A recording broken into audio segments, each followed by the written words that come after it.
You are listening to Prophet Pearls with Nehemia Gordon and Keith Johnson, exploring biblical prophecy for yesterday, today, and tomorrow. Prophet Pearls, meet the prophets. They're people right out of history. Nehemia and Keith, they're looking for the pearls and the prophets. Someday, maybe Keith will win the fight, and Nehemia will see the light. Prophet Pearls, have a Yehovah time, have a Prophet Pearls time. Wilma! Okay, ladies and gentlemen, that was the introduction from the one and only Nehemia Gordon, who's come up with an original introduction to Prophet Pearls. Okay, here we go. Look, to admit to the people that this was your idea, Keith. No. Well, listen, you come up with something original. We're going to be in the land of Israel here in the next couple weeks. After that, we'll get back to our good old-fashioned introductions. But in the meantime, we've had to pull some things at different places. And you've come up with the last few introductions, which I think you went from Star Wars to Star Trek. To I should do Star Wars. That's a great I can't idea. wait till next week. I literally can't wait till next week. Nehemia, what are you going to You'll see. come up with next week? Just do me a favor, whatever you come up with, make sure you listen to the theme music.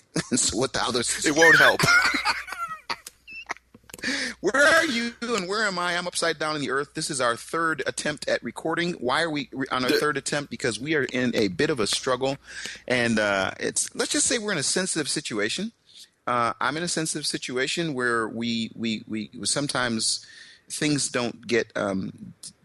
We're not able to say everything we want to say, and of course, where are you, Nehemia? I just want to. I am the wandering Jew in San Antonio, Texas. But you were living in San Antonio. What do you? Well, where are you? I'm in a hotel. Oh, boy. Something happened. What happened?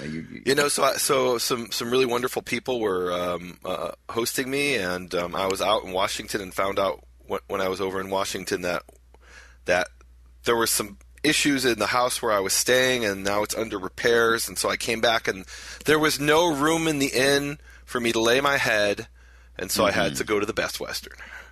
Okay, so you're at the Best Western. You broke something at the house? No, I didn't break anything. I wasn't even in the state. I've been with you several times in houses, I'm telling you. Just kidding. Well, listen, and I have just returned. Hopefully, if you're listening to this right now, I am back safe in the most populous city in the world, where some doors are flinging open. I cannot wait to get with you face to face, Nehemia, in the land of Israel, where I can tell you, where we can talk about it based on your experiences and mine. I'm really looking forward to this, but folks, we should know we're actually recording this week and next week ahead of time, with the hopes that we will then meet face to face at Bubby Dina's. That's right, folks. We're going to be bringing the Prophet Pearls, recording it from the land of the prophets in a place that I cannot wait to get to. Live from Jerusalem, Israel. We're live from Jerusalem, Israel. I think we're going to take a motorcycle over there. And once we get there, we're going to attempt to record as many as possible face-to-face, because our travel schedules and the logistics and the technology have just been horrendous.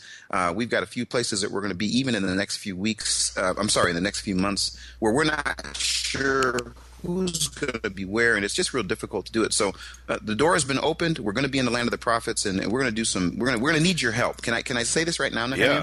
We're going to need people's help, because when we're doing this, we're obviously going to be doing all of them. Now, we're going to be prepared because we've reading and studying and preparing. But I'm going to ask people even more during the next couple of weeks, when we are recording them in March, that people would really do some work with us ahead of time, that they would begin to look into the sections that we're going to be recording, and to fill in the gaps where we may have missed it, bring in some perspective, comment on our pages, nehemiaswall.com, bfainternational.com, and give your comments about these Prophet Pearls. So this kind of changes the game. It's a little different than we had hoped, but I think it's kind of exciting. So let's see if we can record this week, Nehemia. We're actually in a great section in First Kings chapter 5, verses 26 through 1 Kings chapter 6, verse 13. And our Prophet Pearl partners, who are the two servants of El Elyon, Yehovah El Elyon.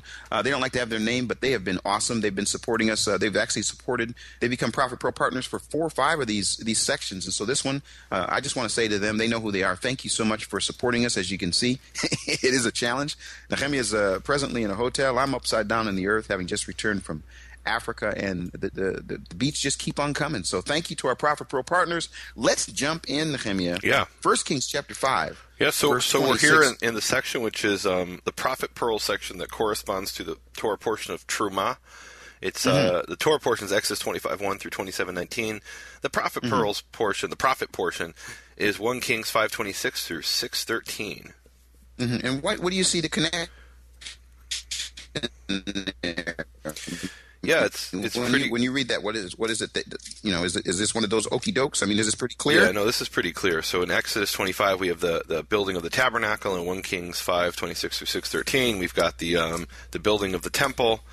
It's pretty clear. Yeah. Okay. Awesome. And yeah. All right. Now I want to ask you a question. Yeah. Basically, if people look at 1 Kings 5:26, all right, where does it open up? Where does it open up for you? 1 Kings chapter 5, well, let's see. Isn't it, would you have different verse numbers in your English Bible? Right. Well, see, 1 Kings here in 1 Kings, it ends in... Yeah, 5:26 in the... It says... Oh, I see.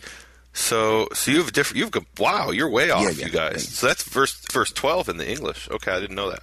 1 Kings 5:12 in the English, yeah. It's 1 Kings 5:12 in the English? Yeah. Yeah.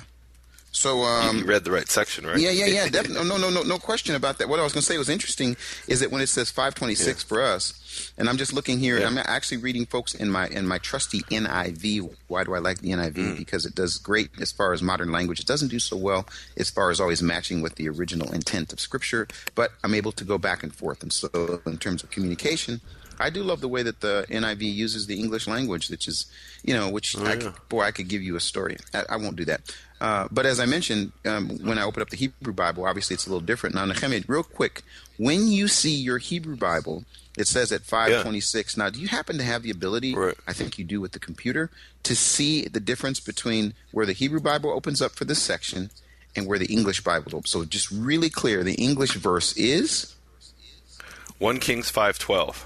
Which actually is interesting. In the NIV, the middle of a paragraph.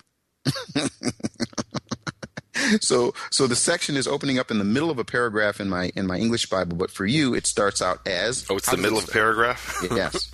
Well, it starts off, and Jehovah gave wisdom to Solomon, to Shlomo, as he had spoken to him. And there was peace between Hiram and between Shlomo, and they made a covenant between them. Okay, awesome. That's what it starts out as, 1 Kings 5:26, which is 5:12 in the English. 5:12 in the English. So there's a lot of verses off here, folks. Just bear with us as we're going through here. King Solomon constructed... Our verses are off. Our sound is off because you're in a... Yeah, the time is off. I'm a day ahead of you. It's funny, when we were trying to organize this, and Nehemia said, we'll be meeting on the 13th. So, of course, I was ready on the 13th, which happens to be yesterday. But it's now the 14th to me. And the time is off. You're on the... I don't know where you are. Look, I'm in America. In America, they only know their own time. Okay. I got to tell you something about that. Every day when I'm up in the morning, I go downstairs, there's a calendar in front of me when I come out preparing to go outside into the rain or wherever. And the calendar does two things. It shows what time it is according to the Gregorian calendar, and then before it says this is what time it is according to the lunar calendar. So every single day in this part lunar, of China... You mean the Jewish calendar? The lunar, well, you can call it the Jewish calendar. I mean, I'm saying... Well, but is the lunar calendar used by the Chinese, you mean? Not the lunar biblical calendar used by the Chinese, absolutely. Oh, okay. Yeah. And so when you go out, you see both dates. And it's really interesting because every day I'm confronted with the fact that here they acknowledge both times. And boy, I wish I could... I won't bore you all with all of that, but there's some really exciting things about what I call the sights, the sounds, the smells of what I sometimes sense when I'm reading Scripture, or the things that I've learned about God's time over the last few years. And now to see how here, that in this culture, according to the lunar cycle, that over here they're like, well, they're counting the days based on Pope Gregory, and they're counting the days based on the cycle of the moon. And I just think, for me, when I see that, I'm like, wow, that's kind of interesting. But anyway, back to the issue of the dates and the times and how we're confused back and forth, and we got the verses back and forth. So that's interesting that you mentioned that there's this dual. Like, did you do that on purpose? Because you want to talk about chapter 6, verse 1? Oh, I'm trying to hold give on you to that for softballs. until we get to It's just not, 6-1. you're not, it's really interesting. But we're in 526, which you call 512. Exactly. Okay. Are you ready? Let's do it. So he sent them off to Lebanon in shifts of 10,000 a month. Can we stop for a second? So Solomon, it says the conscripted. What does it say in the Hebrew Bible there? Oh, so it says, and King Shlomo raised up a tax from all of Israel. I love this. And the tax was 30,000 people. Okay. 30,000 men. Now, Nehemia, when you read that, what do you think? Like no, seriously, when you hear those words, what comes to mind? Well, so first of all, honestly, the first thing I thought of when I saw here tax and Solomon is what happens later on with the whole story of Rehoboam, his son, who has an encounter with Jeroboam or Yerovam, and what happens there is they come to Solomon's son and they say, "Look, the burden of your father was very heavy. Can you make the burden lighter?" And the elders say, "Yeah, if you serve them today, they'll serve you for the rest of your life." But his friends who are his age say, "Nah, you let them know that you're no wimp. That if your father Solomon beat them with whips, you're going to beat them with scorpions." And meaning the taxes are going to be much higher. And then I love what happens after that. So he sends his taxman, Rehoboam, the son of Solomon, sends his taxman. It's in 1 Kings 12:18 in the Hebrew. I don't know what verse that is in the English. 1 Kings 12:18. It's the same in the English. It says, "Then King Rehoboam sent Adoram, who was over the tribute." In Hebrew it says over the tax, the mas. "And all Israel stoned him with stones that he died. Therefore King Rehoboam made speed to get him up to his chariot to flee to Jerusalem." So he sends the taxman and they stone him, they kill him. And the king himself has to flee. And the seeds of that event that would lead to the split of the kingdom, this kingdom splitting in two, is in this verse that we just read, where Solomon says, "I've got to build a big temple, a beautiful temple for a great, wonderful God." That requires taxes. And so that taxation was forced labor. And it's interesting. So let's ask the question, if this isn't too controversial. It's at first glance, it's like, wait, that's kind of barbaric. Their taxation was forced labor. Is our system any different? Okay, folks, we're going to have that edited out. Let's move on. No, I'm just kidding. I'm just kidding. No, so in other words, let's make this. Let's put these in sort of practical terms. What I like about us reading the prophets and yesterday, today, and tomorrow. So for today, in terms of some parallel to what was happening then, what would be if you were saying what do you give it to me clear? So if one way of looking at it is to say, okay, well, where is a person forced to work for the government? And the answer to that would be if you have to do community service, that could be a parallel. But I don't think that's a fair parallel, because that's a punishment, whereas community services. Whereas this was just like, for being a citizen, you have to pay you have to provide this service. And I do rethink the parallel. If somebody in the U.S., for example, pays, I don't know, let's just throw, or in many countries, you may pay a tax rate that's, let's say it's 25%, right? So that means, so the way we look at that is you're paying 1/4 of your money, but the way they're describing it here is basically 1 out of every 4 days you're working for the government. And that's what's being described here in the story of Solomon. It's 1 every 3. For a month they would work for the government, and they could go home for 2 months and work for themselves. Then they'd come back the 4th month and work for the government. 2 more months, 5 and 6, they're back at home. Month 7, they're working for the government. They're working for Solomon, and that's the cycle that's being described there. Okay, so in a sense, when I go, when a person is going in and they look at their check, they could actually calculate and say, of the total amount that I made this month, this day was a day where I just specifically worked for the government, because they took all day. I worked hard and I sweated, and I labored, and it was for the U.S. government. Okay. Yeah, exactly, or whatever country you're in. All right. Well, I'm going to have to agree with you. I think that's really I think that's apropos for the situation. Okay. So that's what he taxed them. It says, and he sent them off to Lebanon in shifts of 10,000 a month, so that they spent 1 month in Lebanon and 2 months at home. Wow, that man, boy, I could go further.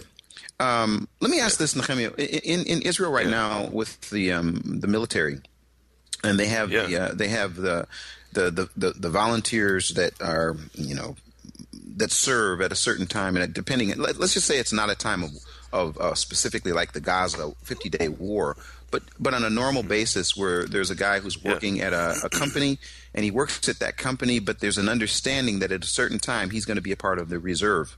Is that right? So Israel has a system that some people would argue is based on this, but it's actually based on and it maybe is partly based on this, but it was based directly on the Swiss Army. Mm-hmm. Not the Swiss Army knife, but the Swiss military. They actually went to Switzerland and studied the system there, and they implemented an Israeli version of it, which is, the way it works today is, I'll take, for example, my nephew. So my nephew is, when he turned 18, he was drafted into the Israeli military, and he's now in an elite combat unit called Golani, and he's in that unit for 3 years. Now, at the end of 3 years, they might say, wow, you're the best soldier we've ever had. We want you to stay longer, and so he can volunteer to stay longer. Mm-hmm. And even if he doesn't end up staying longer, they have to invite him to do that.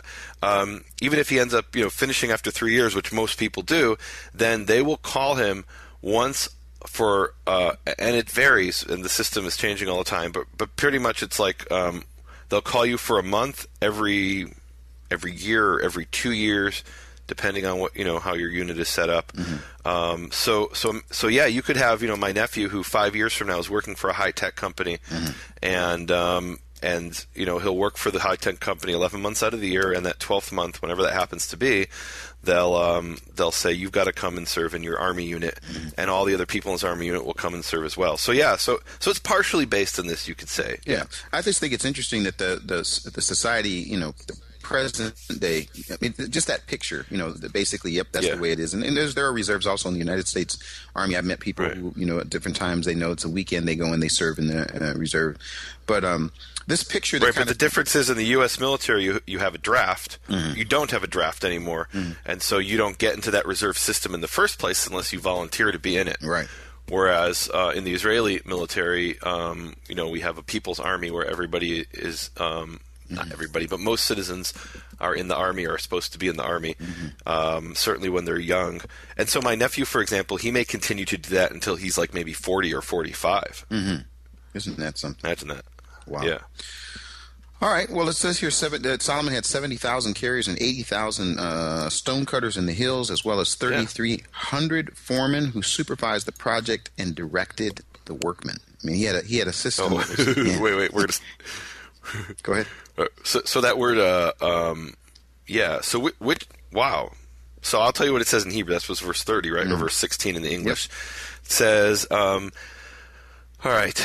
Well, let's just read the end part. It says, "Harodim ba'am ha'osim ba'melacha," which yours translated, having charge of the people who did the work. Mm-hmm. Is that directed the workmen? Yes. Okay, and then in the JPS it says, who were in charge of the work and supervised the gangs doing the work. And what it says in Hebrew is Harodim Ba'am, who had dominion over the people.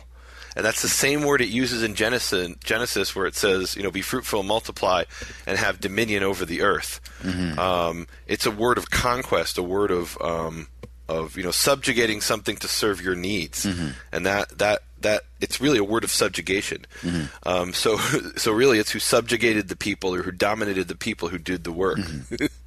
This is not being described in positive terms.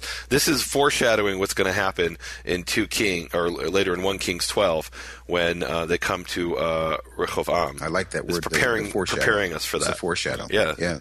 At the king's command, they removed from the quarry large blocks of quality stone to provide a foundation of dressed stone for the temple.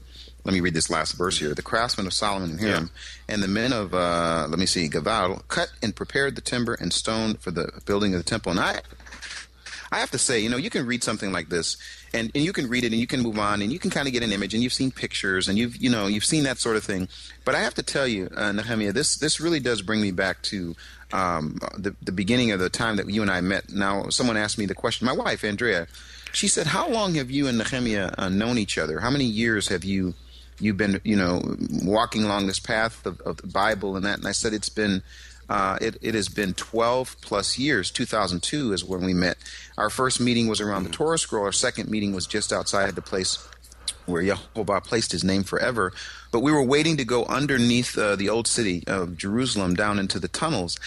And I have to tell you that image down there is plastered in my brain when I read something like this, and it talks about the stones and about the actual what it was that Solomon and I'm specifically speaking about what's there today. I'm not speaking about looking at the stone that Solomon moved, but just the way that the stones and how large the stones are, and the way that these stones are used and moved, and what they would have done. I mean, it still overwhelms me. The way that they did this. Now, you come from an archaeological background, so when you hear about this, what kind of comes to your mind about these stones and what it was that Solomon was doing? Yeah, so one of the first things I think about these big cut stones is we go in the Israel Museum. They have this place where in the archaeology section where they have these giant black stones. Mm-hmm. Do you remember that? Mm-hmm. They're giant black stones, and they have like a lion on the side, and they're made of what's called basalt, which is a volcanic rock, and that was used for these sort of decorations at the corners. Like that's probably what it's describing. These are the precious stones that were hewn stones. And the reason that basalt was used for that especially is one is that it was black and it stood out against the limestone, which was all the rest of the stones. But also it's like a very hard stone, so it's a great stone for a foundation, very strong stone. Great stone for a foundation, great for like corners. It's not going to crack or break. Mm-hmm. It's difficult to cut, but once you get that thing cut, that's beautiful. That's going to really hold your building, and that's what I think when I hear about these ashlars or hewn stones. Really, wow. So So anyway, so we're dealing with these stones. We're dealing with what Solomon did, and again, you're going to have to really help me through this, because as we're reading, I have a hard time as far as the history, reading the Bible, understanding the history of what took place in the present day battle, because we talk about yesterday, today, and tomorrow. Well, today, the battle over where that temple was and all that. So we're not going to get into all that, but let's just say this: there's the ability to cut these stones right from the place where the temple was built. In other words, there's stone there. I mean, there's quarries, there's that sort of thing. And I guess is what I was trying to get to. I thought you were going to put on your thing. It's like, I got my archaeology degree from Hebrew University, and you're going to be talking about. I do have my archaeology degree. You do, absolutely, you do, and I'm very proud of that. All right, and so I was giving the archaeologist answer, which is that it probably was one of these big black basalt stones. Mm-hmm. Which contrasted nicely with all the white limestone that would have been on top of it and around it. Mm-hmm. Like that would have been the great foundations there. Now that's obviously not what Herod did. 1,000 years later, what he did is he took limestone from actually the northern part of the Temple Mount, and he slid it along the slope, and then he used that to build up the southern part, which was kind of a depression. And flattened it out. Is that what you were looking for? That's what I was looking for. You're just not cooperating today. You're kind of like giving you the archaeology answer, not the tourist answer. You're kind of like this. You're like this technology. While we're doing this, you folks, I've switched between 3 different things on the fly. In fact, one of the deals, the battery was going down. The other one, this is really. So when I'm giving you these softballs, it's usually because I'm trying to figure out how to keep us going here. Oh. And in the old days, Nehemia, when we did the original the original Torah pearls, there'd be time where you talk for hours, like you would just go on and on and on, and I'd have to interrupt you. But now you're being so complimentary, and you're stopping, and you're not interrupting, and I'm just not used to this time. Because you keep cutting out and I can't hear you. But all right, I'm going to read you. I'm going to jump over to and here's homework for people, because we're not going to get to all of this. No. What the homework for people is they've got to go. You cannot read a section in Kings like this without looking at the parallel passage in Chronicles. Yes, you can't do it. You just can't. So they've got to go for homework and read 2 Chronicles chapters 2 and 3. There it is. We're not going to read all of them right now, and specifically what I want people to do is look at the numbers. We could probably spend a whole session, a whole program just talking about the numbers, how they compare between Chronicles and Kings. We don't have time for that. We're not going to do that. But I just want to read a little section of the interaction that went on between Solomon and Hiram of Tyre, which we don't hear about. We just hear they made a covenant or a treaty in your English, and they had this kind of interaction, and we don't really know much about it. But I love the details that we get in the Book of Chronicles. I'm going to read you from the JPS, chapter 2 Chronicles 2:2, and I'll try to go quickly and because the people are going to read it too. You told the people to read right. it. Okay, all right, but we're going to discuss part of this. Yes. Solomon sent this message to King Huram of Tyre. In view, and now it's in quotations, obviously, and the original is no quotation marks, but this is the letter. In view of what you did for my father David in sending him cedars to build a palace for his residence, see, I intend to build a house for the name of Jehovah my God. I will dedicate it to him for making incense offerings of sweet spices in his honor, for the regular rows of bread, and for the morning and evening burnt offerings on Sabbaths, new moons, and festivals, as is Israel's eternal duty. The house that I intend to build will be great, inasmuch as our God is greater than all gods. Now, can we be honest here? Solomon wasn't politically correct. I mean, could you imagine today this happening, Netanyahu sending a letter to Abu Mazen and saying, how about dear the King of Jordan? President Let's don't do Abu Mazen. Let's or go the to King King, of Jordan. Your Majesty, King, I don't even know the name of the King of Jordan, King Abdallah, our God is the greatest of all gods, Jehovah, the creator of the universe. He is the greatest of all gods. Could you imagine what the reaction would be of the King of Jordan? And the world would say, he's insulted them. He's but this is Solomon. The house that I intend to build will be great as much as our God is greater than all gods, who indeed is capable of building a house for him. Even the heavens to their uttermost reaches could not contain him, and who am I that I should build him a house, except as a place for making burnt offerings to him? That's a really interesting theological statement. In other words, God doesn't actually live in the house. This is just a place to bring sacrifices. That's fascinating. Now send me a craftsman to work in gold, silver, bronze, and iron, and in purple, etc. And so they end up sending him. He ends up getting his version of Bezalel.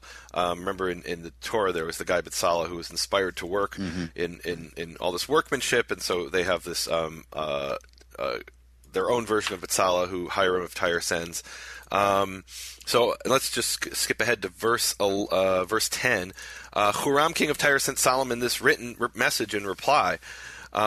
Because Jehovah loved his people, he made you king over them. Huram continued, Blessed is Jehovah, God of Israel, who made the heavens and the earth, who gave King David a wise son endowed with intelligence and understanding to build a house for Jehovah and a royal palace for himself, etc., etc. So isn't that amazing? So instead of what we would have today, whereas the UN would come and condemn King Solomon for insulting the god of the Jordanians, instead Huram, or Hiram as he's called in some places, the king of Tyre, responds and he says, yeah, your God is amazing. I know his name and I bless him. And Hiram of Tyre isn't condemned for speaking this name, which is too holy for a Gentile to speak. Instead, Scripture presents this as, look, even this Tyrian king recognized how great the God of Israel is. Give God praise. Yeah, and Amen. That is amazing.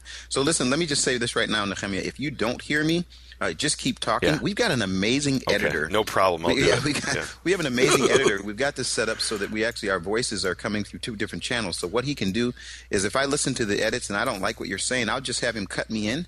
And, wait, what?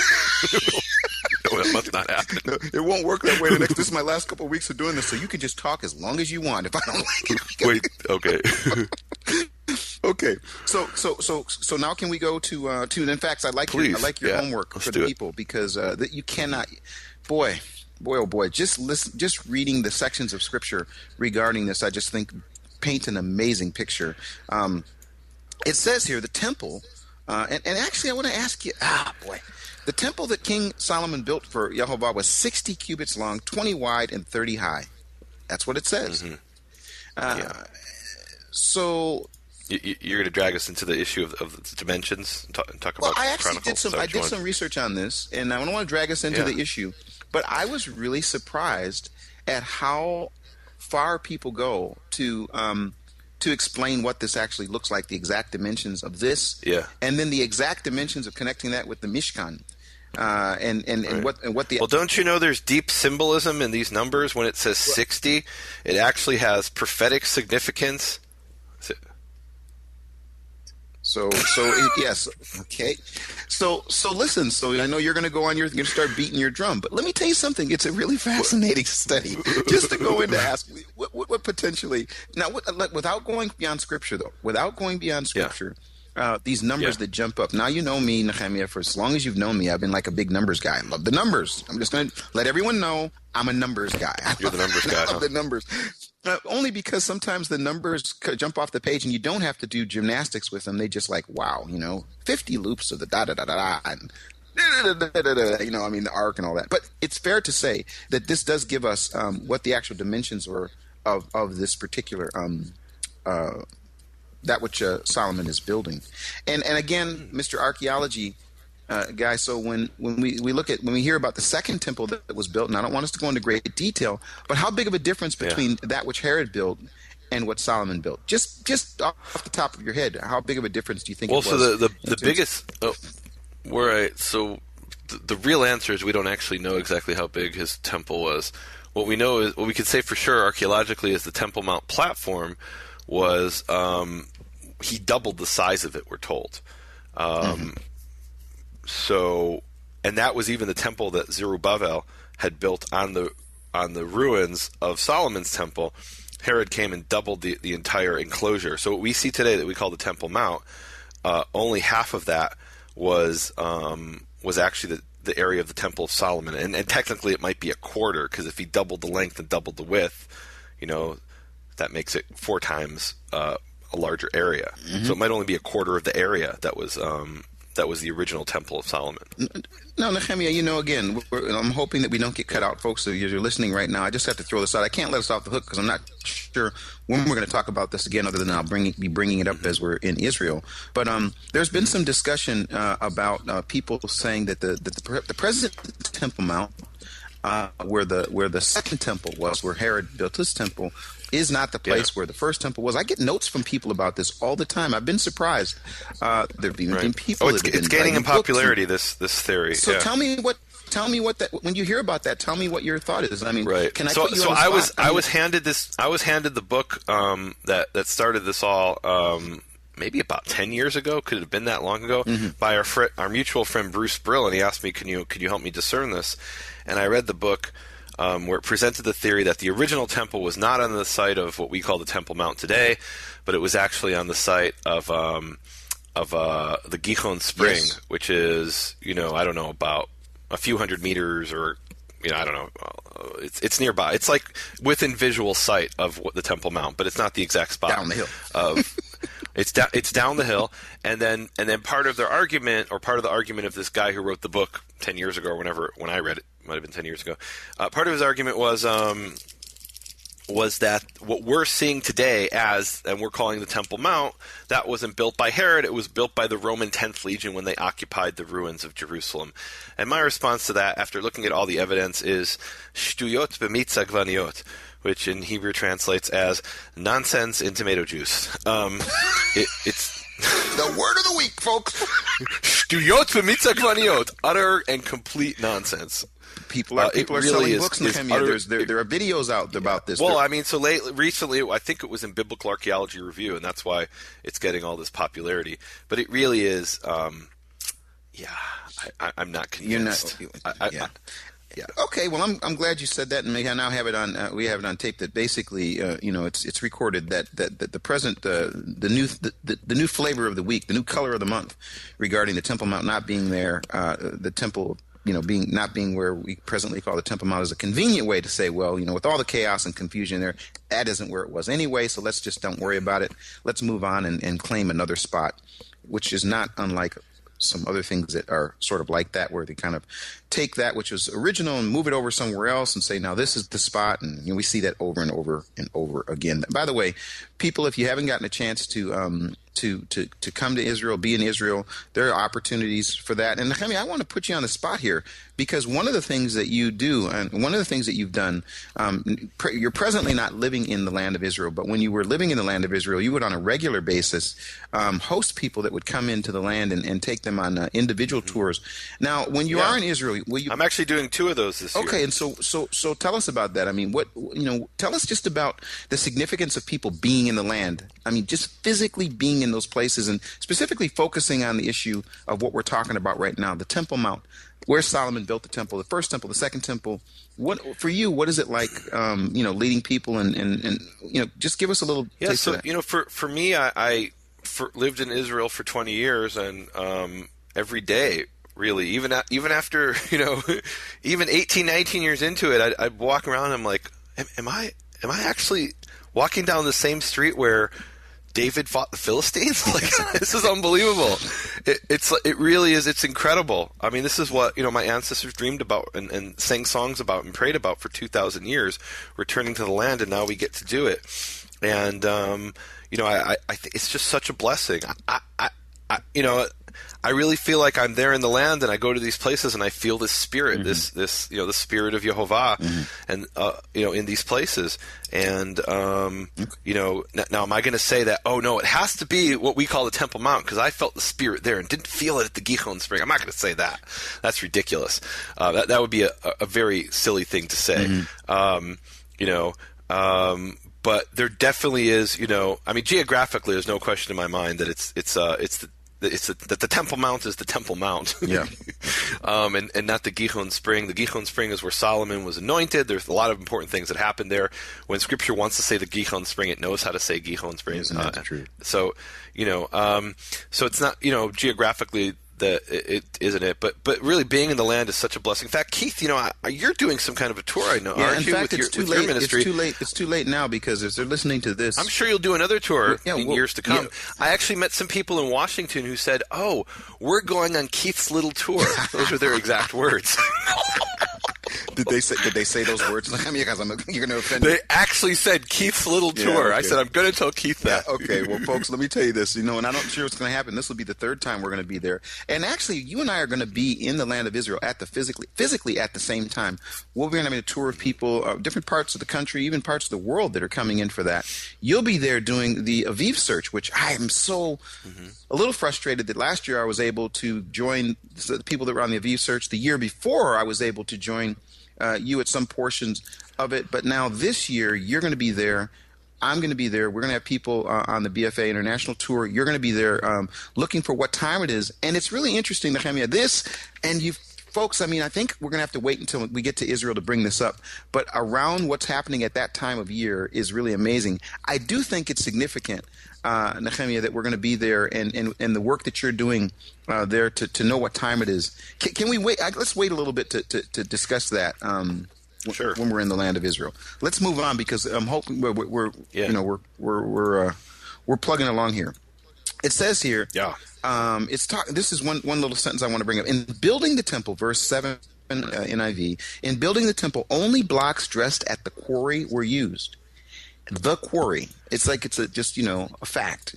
Now, what verse are you in? I'm so confused. I'm in verse 7 of chapter 6. Of what chapter? Chapter 6. Oh, so in chapter 6 it's the same. Wait, how'd you jump ahead to verse 7 of chapters? Okay, we got to talk about that verse. Yeah. But anyway, go ahead. Let's talk about it. In building the temple, only blocks dressed at the... Wait. I'm sorry. I can't let you do it. You won't let me do it. There's so many... Okay. No, I can't. Absolutely All right. not. Well, you wanted so to go... how did you skip chapter 6, verse 1? Are you kidding me? No. You're the time Here's guy. What happened. You were talking about what was happening as far as the measurements of the temple. We were in verse 2. Then you were in Hebrew. So let's go back to 6:1 in English. Let's do 6:1. Yeah, we have to. I'll read in Hebrew. And it came to pass, Bishmonim Shana v'Arbamot Shana, in the 480th year of the going out of the children of Israel from the land of Egypt, in the 4th year, in the month of Ziv, which is the 2nd month of Shlomo ruling over Israel, and he built the house of Yehovah, is what it says in 1 Kings 6:1. So that's fascinating. This is the first time in certainly the book of Kings where we have this reference to a date based on the going out of the children of Israel from the land of Egypt. And it's the 480th year. That's extremely important. Why is it extremely important? Let's do the math. So we don't know exactly when this took place, but let's say it was sometime around, it was in the 900s. We know that. So 900s plus 480 years means the children of Israel left Egypt sometime around 1450 BC. Read any history book and by history book I mean modern secular history, and they'll tell you, oh no, the children of Israel didn't even exist as a people until 1200 BC. And what's that based on? It's based on the chronology of the Egyptian kings established by Egyptologists who have a reference in around 1200 BC. That's the first written reference in Egyptian sources to Israel in around 1200 BC. And they seem to be described as a tribe there, although some archaeologists have come along and said actually that's not even Israel, it's Jezreel, the valley. It's some tribes that live in the Jezreel Valley. But then the bigger question is, how does Egyptian chronology correspond with our system of BC and CE, which obviously didn't exist back then, right? Meaning in 1200 BC, King whoever, Ramses or whoever he was, he didn't know that it was 1200 BC. He knew it was, year 3 of his reign. Exactly. So how do we correspond those two systems? And that's where things get really, really complicated. And my conclusion from all the years I studied archaeology and all the years since of reading about archaeology and everything is that the archaeologists, especially the Egyptologists, just don't have a useful system. I mean, they really don't know. They think they know, but their system is just so messed up. There's a lot of inaccuracies about that. I want to say this. I actually had a couple folks. I call them the two witnesses that actually were looking ahead at some of this, and they challenged. They were giving a really good challenge on this actual verse regarding the 480th year, and how there are different people that use these particular dates and perspectives to come at it from a different level. I would just say one thing in the Septuagint, it says the 440th year. I believe it is in the Septuagint. We talked about that before in Nehemia, where we're talking about the differences in the Septuagint, whether it's verses that are different or certainly translation. What happens? That's an example where you have the actual a date difference. But I think what kind of hits me is that there are people who've done in-depth study regarding this verse and figuring out the history, and there are some who use this same verse to argue why the biblical reckoning of time is just way off, because they can take this and connect it with something else. And again, that's not something that I've been able to dive into, but I think it's phenomenal, and I'm really glad, Nehemia, that you didn't let me mess this up. Because what was happening was we were talking about the verse numbers, and I was reading the verse number, and we went to the Chronicles area based on the actual dimensions of the temple. When we were talking about the dimensions of the temple, that's after this really key verse. So your eye jumped to the next verse. So my eye jumped to the next thing. But I will say you were trying to hide it. No, I know you were trying to hide it. Yeah. Anyway, let me just say this. You know that this completely refutes your entire Methodist system. Yeah, the fact that this is 480 year destroys the Methodists. I know you're trying to hide it. It's a conspiracy. Yeah. Well, you know what? There are a number of books, and I want to do this. Hopefully, during this time, we'll put up some resources that people can check, that kind of as a way to kind of balance this out, because again, we are pushed for time, and we don't know that the technology is going to continue. So that's what I was trying to get to. Right. Can we move on now? Can we go to verse 7? So now we got no. What are you talking about? It mentions here the month of Ziv, which is the second month. So we have 3 month names that are mentioned in this story, and by story I mean this section of Kings, not this chapter, but this basic section, and they're all in the context of the interactions that Solomon has with King Hiram of Tyre. It mentions the month of Ziv, the month of Etanim, and the month of Bul, and we actually know of Bul from Canaanite writings. Hiram was a Canaanite from Tyre, and so people have said to me, Ziv, Etanim, and Bul, those are the real Hebrew names of these months, and the answer is absolutely not. No one's ever said that. Oh, yeah, absolutely. This is what people teach. This is a big teaching out there. We don't remember. We don't know what the 4th month is really called, or the 5th month, but we know the 2nd month was originally Ziv. No, the 2nd month was originally called HaChodesh HaSheni, which means the 2nd month, and Ziv is what the Canaanites called it. Bul is what the Canaanites called one of the months. Etanim is what the Canaanites called one of those months. And this is why it says the month of Ziv, which is for the Israelites the 2nd month. There it is. Right. Now, why is it mentioning Ziv as a month name? Because this is in the 2 reasons, possibly. One is that it's out of respect for Hiram, who's mentioned in this chapter. Maybe his people will come and read this chapter as well. And number 2 is this may actually be based on sources that were Canaanite sources. In other words, when the prophet sat down to write all this information, did he personally witness that there were 10,000 people who went to cut the wood, or were there documents that were kept by these Canaanites, maybe the Canaanites stationed in Israel, and he had those documents, and he said, "Oh, okay, it says here it was the month of Ziv. Well, I know that's the second month," and so he he explains to us what the document means. That's a great explanation. That's probably the answer. All right, so that makes a lot of sense.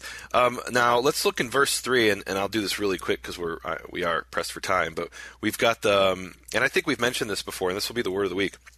So we've got the three sections of the tabernacle. The outer one is called the courtyard, or in Hebrew Azarah. Mm-hmm. Then inside is the Kodesh, the holy section, and then Kodesh HaKodeshim, the holy of holies.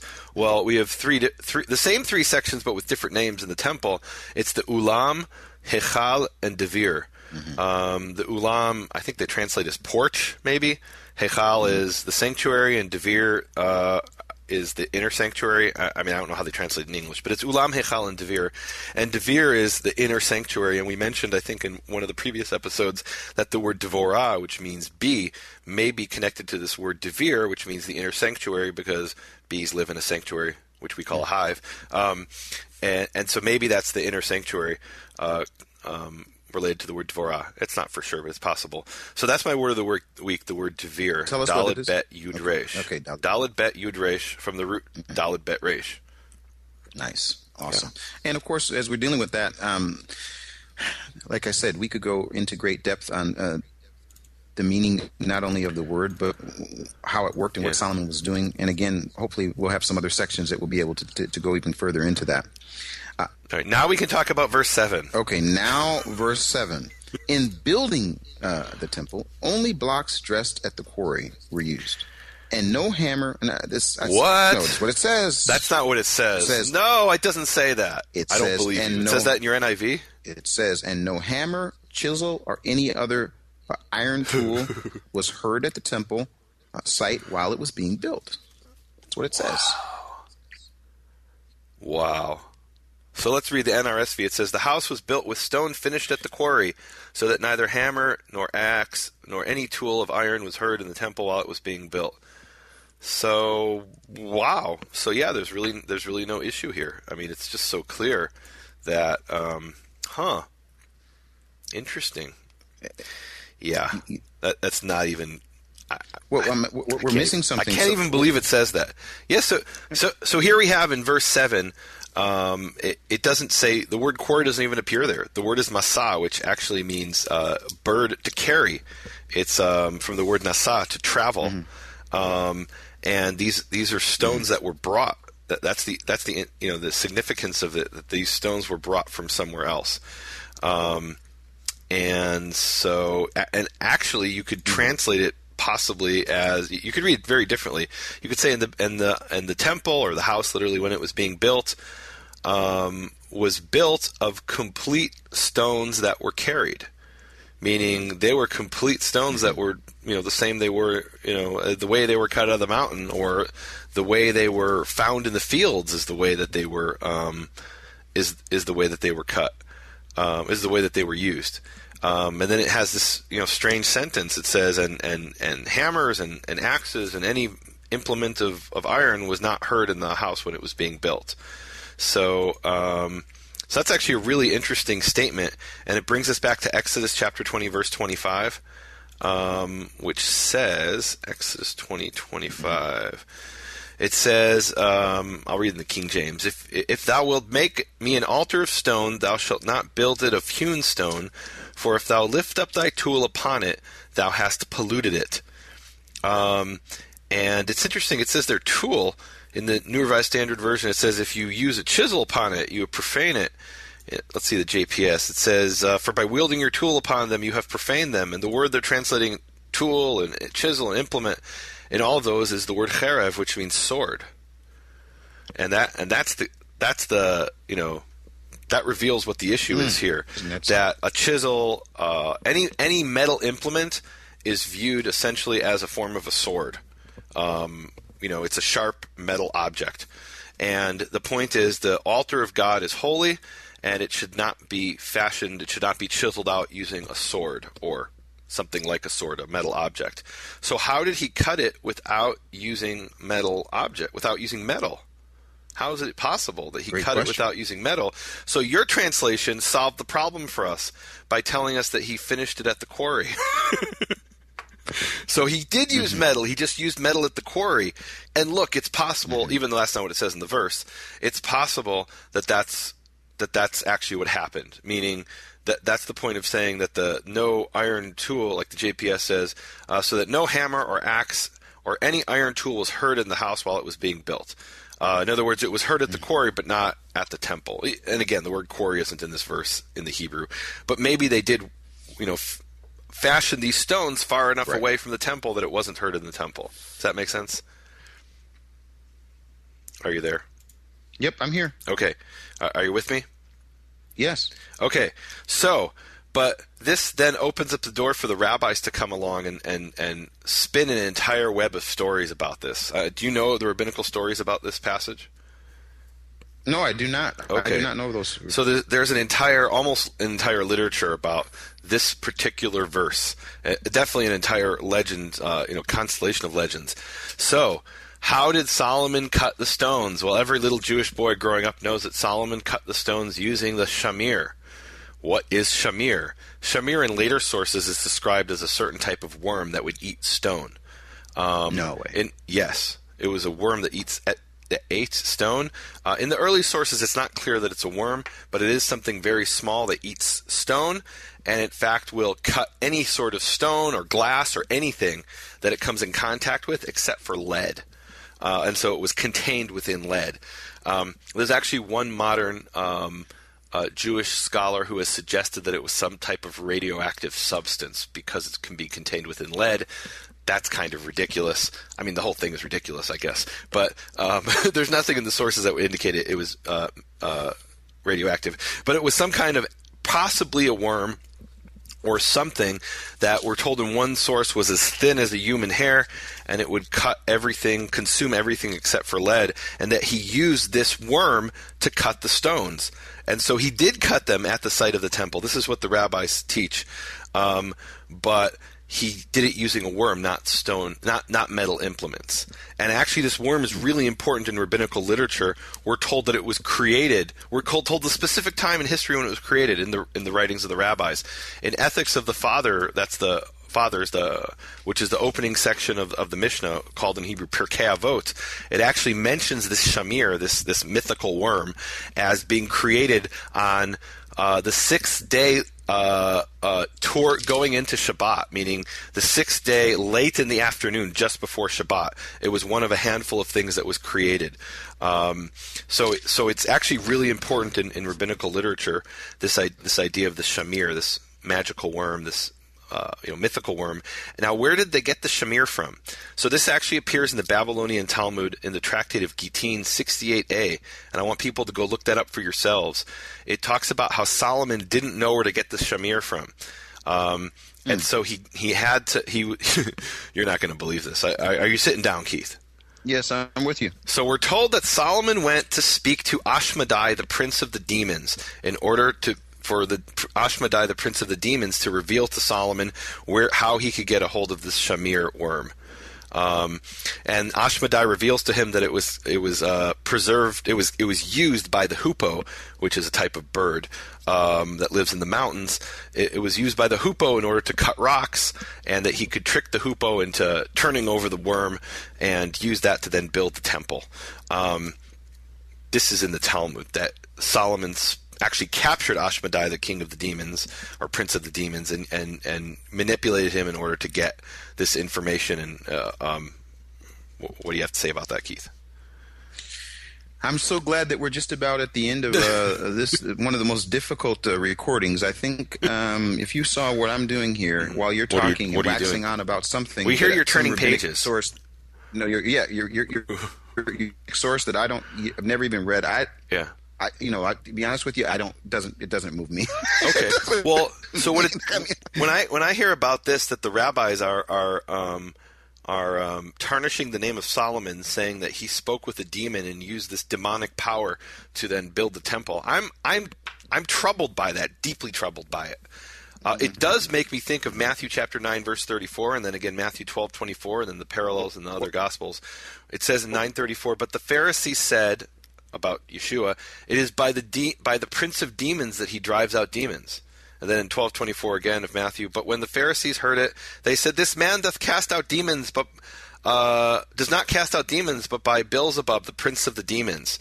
So you read that in the Gospels and you think, what? Why would they accuse Yeshua of harnessing the power of demons? But in their mind, it made perfect sense because they believed that Solomon had harnessed the power of the prince of the demons. Think about that. Give us the source, Nehemia, from what you were talking about. The people have to see this source. Okay, you've got to see it for yourselves. It's in absolutely. It's in the Babylonian Talmud, the Tractate of Gittin, 68a, and it goes into 68b. And it speaks there about how it's a whole long story, a long drawn-out account of Solomon sending Benaiah, the son of Jehoiada, to capture Ashmedai, the king of the prince of the demons, and he brings him back as a prisoner, and he eventually reveals to him they translate it in the English as a woodpecker, but it's actually a hoopoe that has that has this special worm. Anyway, so here's another passage in the Talmud in Psachim 110a. And it says, Rabbi Joseph said, the demon Joseph told me that Ashmedai, king of the demons, is appointed over blah, blah, blah, and it goes on. So what this means is, according to the Talmud, there were rabbis who spoke with demons and got information from demons. Now, I don't know if they actually did, but they claimed to be speaking to demons and get secret mystical information from the demons. They claim that Solomon got secret mystical information from the demons. And so now it makes sense why they would accuse Yeshua of being in league with demons, because they believe that they were in league with demons, according to their own sources. Now, here's a really interesting thing I came across during my preparation. I looked in the rabbinical commentaries on this verse to see what they said. So that was from the Talmud I just read you. The Talmud was completed around the year 500 AD. There's a rabbi in the 13th century named Radak, or Rabbi David Kimchi, and he writes in his commentary on 1 Kings chapter 6 verse 7 about this whole story about the shamir, this magical worm that's supposed to cut stone. And then he says, he doesn't mention the demons though. He says he says this was transmitted through tradition by the sages from the days of Moses our rabbi, and it must not be doubted. Wow. Are you with me, Keith? So he's saying, how do we know about this mythical? He doesn't call it mythical. How do we know about this holy worm that can cut stone? Because our rabbis knew this from the time of Moses. Because Moses too used the worm to incise the stones on the ephod. That's what they say. And so, how do the rabbis know this is? Because it sounds ridiculous. There was a worm that ate stone. He says you can't doubt it because this was transmitted through tradition by the rabbis from the days of Moses. Now, how? According to the earlier rabbinical source, it didn't go to Moses. Go back to Moses. It went back to Ashmedai, the prince of the demons. So, which one is it? The early rabbis attributed this secret knowledge to something being revealed by demons. The later rabbis say it was, they claim it goes back to a Mosaic tradition or a law. And now I'm gonna end with this. So did they know about it from the oral law revealed to Moses or from Ashmedai, the prince of the demons? Maybe the oral law comes from the demons, not from Moses. Well, I'll tell you, folks, what happened. As Nehemia was going on and on about this, these sources, whatever, I was cut off. I didn't hear. Thank God. Yeah, and you know what? I'm now going to suggest, and this is probably this has just moved to the number one most frustrating recording we have done, even ahead of the one where we cut off 8 times. So I am at the place now where we're almost at the end of this section. And so, Nehemia, I'm going to ask people, if you have anything else you'd like to say, go. I'm going to hold my frustration. Time warp. So I will say this: people could actually listen to. No, I'm in a time warp, and it's interesting when you're talking about that. I think Keith has fallen into a singularity. You're talking something about a worm and rabbinic sources. Can you hear me now? Yeah. Okay. So what I'm saying is this is the number one frustrating recording. So I would like to give this over to you. Is there anything else you'd like to say about this section? You just missed the number one prophet pearl of the whole section, but whatever. Okay. No, it's good. God stopped you from speaking so the people could hear me. Amen. And he's going to stop who me knows? again. All right. Yeah, probably. Yeah. All right. Let's just end with the last couple verses. It says in verse, and this is my 11 through 13 in chapter 6. I think it's the same for you. And we have this statement here. It says, in verse 12, this house or this temple which you are building, if you will walk in my statutes and my judgments, you will do, and you will keep my commandments to walk in them, I will establish or raise up, literally, my word with you that I spoke to David your father. And I will dwell in the midst of the children of Israel, and I will not leave my people Israel. So there we have this promise. If we keep the commandments, God will be with us. It doesn't say the negative what happens, but we know that from other places. And I think I'm just going to end the program myself because it sounds like Keith isn't there. Isn't that what our... Oh, there you are. Oh, no, I'm here. Nehemia, I'm here. Okay. I'm still here. Okay. Can you hear me? Yeah, and he's gone. Well, the good news is we have one more program that we have to do before we get to Israel, and that's the portion of Tetzaveh, which is we'll do at some point. All right, let's just end it. Can we end it with prayer? Please go ahead and pray for us, Nehemia. Okay. Yehovah Avinu Shebashamayim, Yehovah our Father in heaven, I come before Yehovah and I ask that you put your blessing upon this program, that you give us the ability to come together and speak about your word, and maybe the challenges that we're facing, maybe this is a picture of what we need to do, because we can be sitting on opposite sides of the world speaking over Skype, but the common ground is it's just not there. And if we're sitting in the same place and we have the physical common ground, then that becomes then a picture of the common ground that we can focus on, looking for your truth in your word. And Yehovah, I ask that you give us this opportunity, that you bless us in a way that we can come together and everything will work out. I pray that we can continue to share your word and study your word and dive down into the depths of the ocean and pull out those prophet pearls and share them with people. And Yehovah, it's really been a blessing for me to be able to go through these portions with Keith, and I've learned so much more from just going over the portions and being forced to dialogue about them, and in a way that is constructive and honors you. And Yehovah, I pray that in the spirit of Solomon building this temple and speaking to Hiram of Tyre, that we can speak to the world and let them know that you are great, that you are the greatest God, that there is none as great as you, and that we shouldn't be embarrassed to proclaim that even to a Canaanite like Hiram, that we can proclaim this to all the world, that Yehovah, Atahu ha-Elohim, Yehovah, you are Elohim, you are the one true God, En Od, there is no other. And Yehovah, I ask that all of our knowledge comes from you and not from demons or people who claim to be getting their information from demons, but only from your word and only from you, and that we all come before you in truth. May this be your will, Yehovah. Amen. Amen. Thank you for listening to Prophet Pearls with Nehemia Gordon and Keith Johnson. For more information, please visit nehemiaswall.com and bfainternational.com.